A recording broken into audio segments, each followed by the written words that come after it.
In today's video, I'm going to show you how to make this chicken liver parfait with port, and this really is the perfect Christmas starter.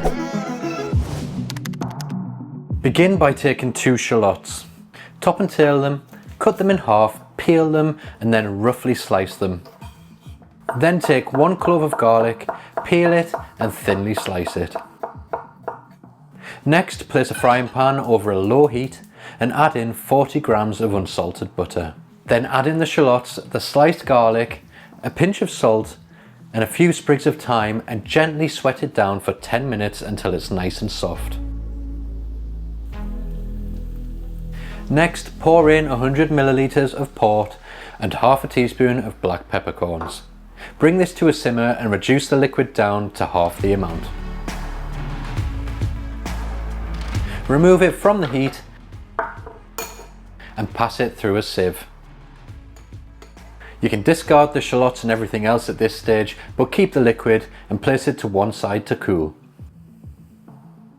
Before we carry on making our chicken liver parfait, we just need to preheat the oven to 185 degrees Celsius fan.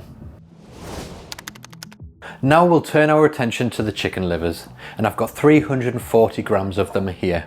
And we just need to clean them up a little bit, and by that I mean remove any of the fat and sinew bits that are on the chicken livers. So just work your way through and cut off any of the white fat or any of the stringy looking sinew, and then get rid of that and obviously keep the livers.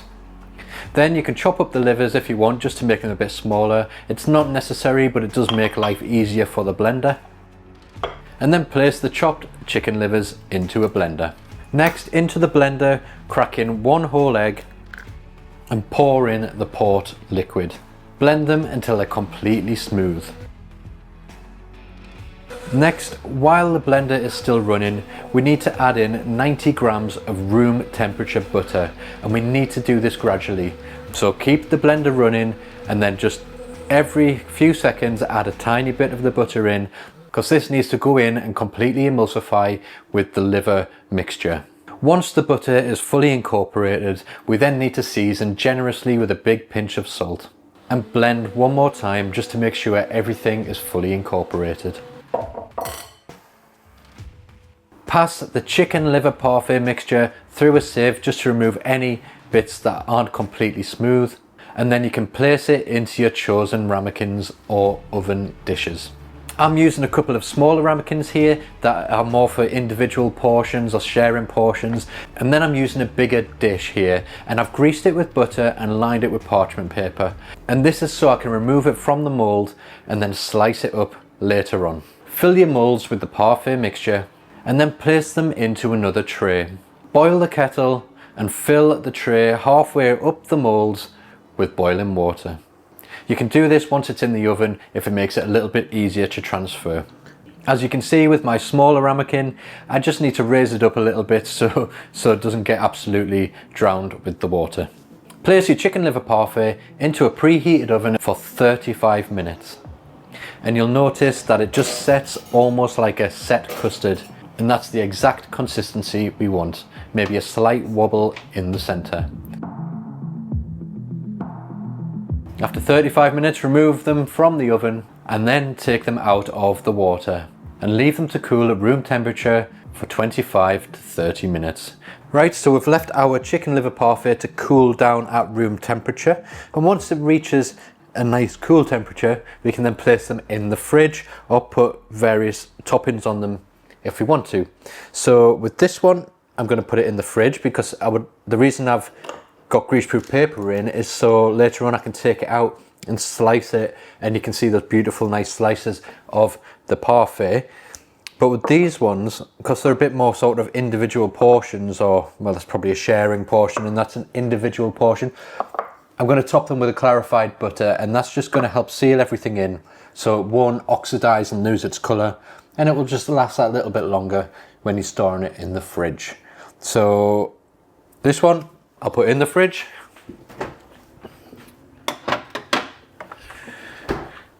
And then I'll show you how to make the clarified butter. So a simple way is just to get a saucepan, and I've got my butter here, and I'm just going to roughly dice it up. There's no specific quantity because it's down to making as much or as little as you need. But the method, no matter what size quantity of butter you use, is the same. So I just dice it up because it melts a little bit quicker than putting a full block in there in one go. So I'll just put it straight in the pan. And all clarifying the butter does is removing the milk solids from it. And if you remove the milk, that's the bits that can go rancid or go off much quicker. And then you're just leaving yourself with the fat, which doesn't really go off, or it would take a hell of a long time to go off. So that's the idea of why you would clarify it. Okay, so once you've got all your butter in there, we'll take it over to the stove and melt it over a low heat. It's important to do it over a low heat because if you do it too fast, the butter will turn brown. You'll end up with brown butter, or even worse, burnt butter, and we don't want that. Heat the butter until it completely melts, and then you'll see that the clarified butter, or the fat, separates from the milk solids. And you'll notice that some of the milk will go to the bottom and some of it will come to the surface and go on top of the butter. With the stuff on the surface, you can skim it off using a spoon. And with the stuff on the bottom, once it's melted, just leave it to settle for a good 10 minutes or so.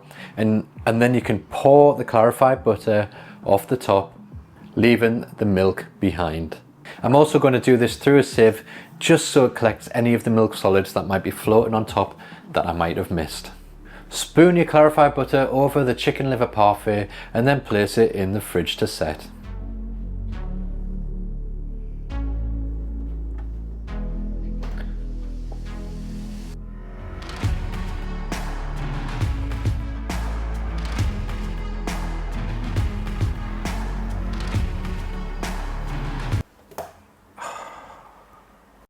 To serve, I'm slicing up my chicken liver parfait with a hot knife that I've just had sat in a jug of boiling water. Or you can serve the ramekins individually with the clarified butter on top. It's completely up to you.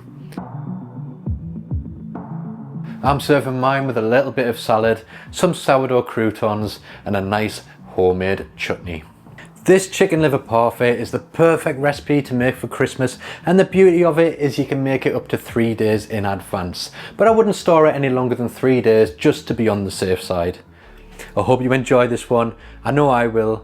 Thanks for watching, and I'll see you in the next video.